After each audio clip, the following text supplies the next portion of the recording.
Hello guys, तर आज मला माझ्या आयुष्यातील सर्वात मोठी आणि गोड बातमी तुमच्या सर्वांसोबत शेअर करायची आहे.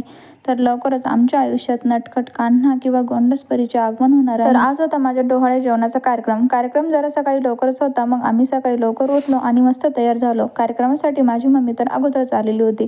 जाता जाता संतोषने मस्त माझ्यासाठी फ्लावर ज्वेलरी. डोहाळे जेवणाच्या लोकेशनवरती पोहोचायला मला जरा वेळच झाला, कारण की मला मेकअपला जरा जास्त वेळ लागला होता. तोपर्यंत संतोषने सगळी अरेंजमेंट करून ठेवली होती. डेकोरेशन तर एकदम मस्त केलेलं होतं आणि सगळे पाहुणे मंडळी देखील आलेले होते आणि आमचे 2 क्यूटशे पाहुणे पण आलेले होते. मग काय लगेचच आमच्या कार्यक्रमाला सुरुवात झाली. श्रुती दीदी आणि जुई दीदीने मस्त डान्स घेतला होता, तर त्यांचा परफॉर्मन्स अगोदर झाला. लगेचच सगळ्यांनी माझं औक्षण केलं आणि आलेल्या सगळ्या पाहुण्यांनी मस्त फोटोज काढले. आता वेळ झाली होती आमच्या घरी नटखट कान्हा येणार की राधाराणी हे बघायचे. तर कार्यक्रमासाठी आलेल्या पाहुण्यांना आम्ही एक काम दिलेलं होतं. या झाडाला पाणी चिटकायची होती. स्काय ब्ल्यू म्हणजे मुलगा आणि पिंक कलर म्हणजे मुलगी.